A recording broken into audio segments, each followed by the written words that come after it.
According to Wikipedia, the modern flamethrower was invented in 1901 by Richard Fiedler, and first saw combat during World War I in 1916. None of that matters though. What's really important about the flamethrower is if I can beat Terraria Infernum Mode with them as my only weapons. But before we get started, let's make sure we know exactly what a flamethrower really is. Most people watching this video probably know about Terraria's flamethrower and elf melter. However, the Calamity mod actually adds 17 flamethrowers of its own, plus one added by Infernum. So that's 20 total flamethrowers to work with. Every weapon shown on the screen now is a flamethrower that I can use for this run. So without further ado, let's get started.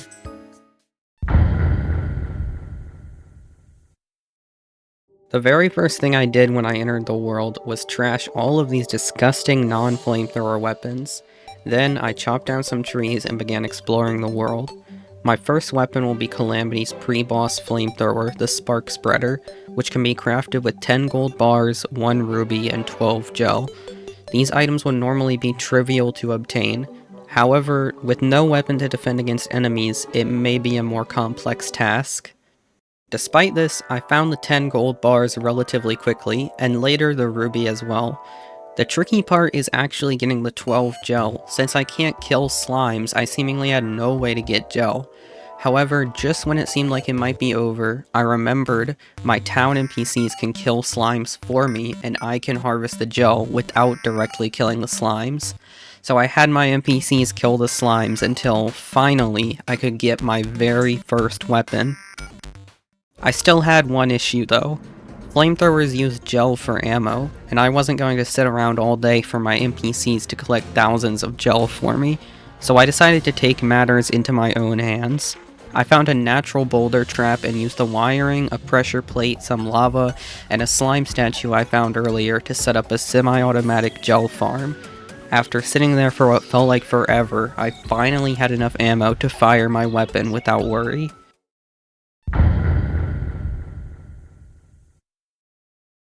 With my Spark Spreader assembled and a steady source of ammunition, I was finally ready to take on my first boss. But before I could, a goblin army began approaching. Though this is actually a good thing, as I can make quick work of the goblins with my Spark Spreader, and the Goblin Tinker will be very useful for reforging and combining equipment. Once I defeated the army, I could finally summon my first boss, King Slime.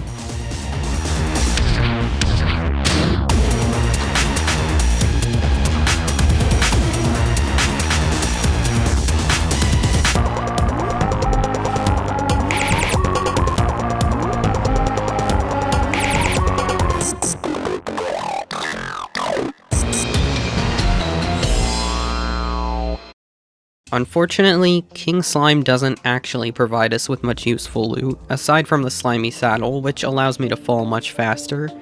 After defeating King Slime, I set up some more pylons, stock up on potions, and fight the next bosses, the Eye of Cthulhu, Desert Scourge, Crabulon, and the Eater of Worlds.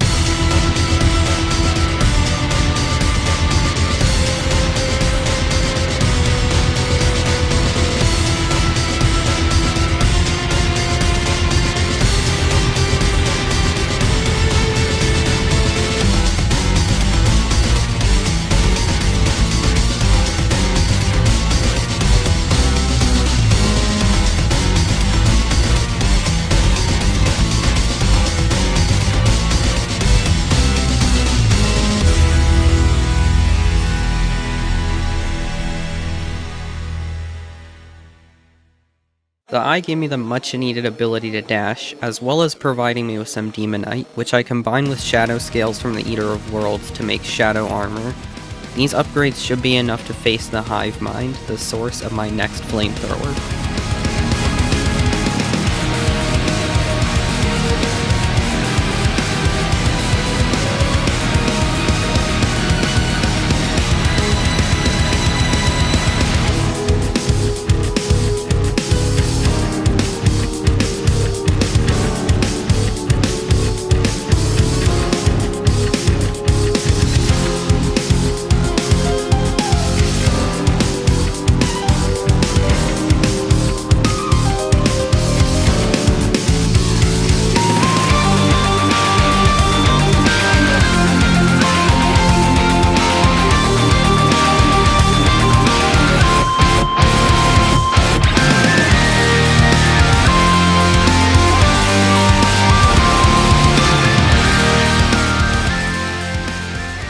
Upon defeating the Hive Mind, I was rewarded with my second Flamethrower, the Shade Thrower. This is a huge upgrade over the Spark Spreader. Not only does it do more damage, but it also inflicts a strong debuff called Brain Rot. Plus, it also looks cooler. With my new Flamethrower in hand, I made quick work of the Queen Bee, who unfortunately didn't give me anything useful.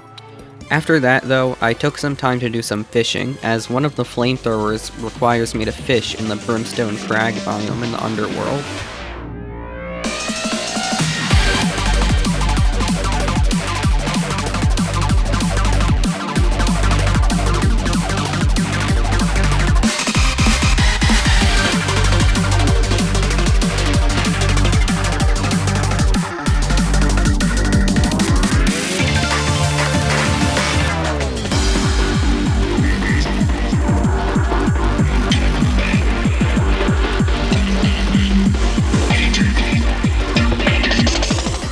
After hours of fishing, I finally had the Dragoon Drizzlefish, which, despite being a fish, is actually a flamethrower, as its ammo type is gel. Technically, I could have gotten this earlier, but I hadn't been to the Underworld much yet and lacked the necessary fishing equipment. Unfortunately, however, it seems this weapon may already be outclassed by the Shade Thrower, so I opted to use that instead. With the fishing out of the way, I took on Skeletron, which gave me access to Necro Armor. Then I fought Deerclops, which didn't give me anything useful, but was a fun fight nonetheless. Finally, I summoned the penultimate boss of pre-hard mode, the Slime God.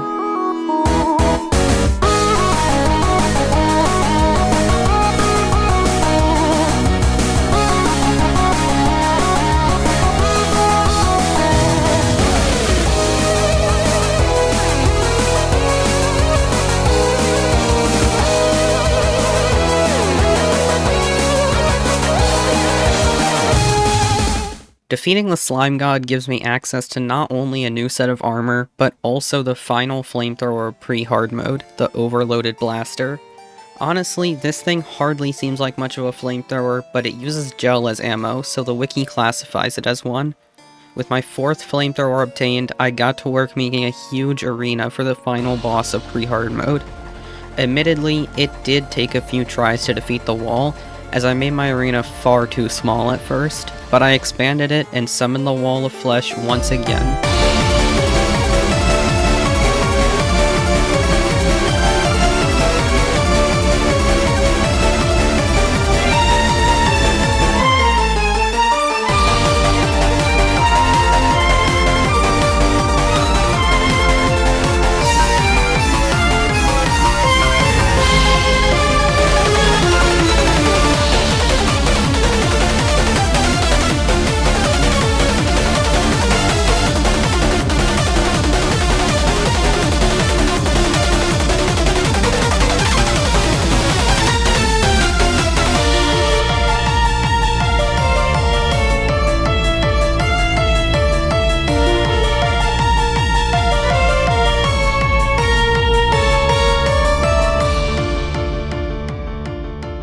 And with that, I had completed all of pre-hard mode using flamethrowers as my only weapons.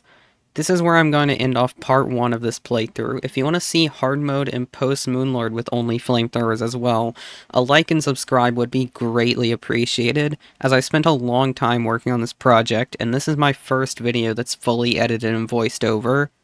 I'll see you all in part 2 to find out if I can beat hard mode with only flamethrowers as well.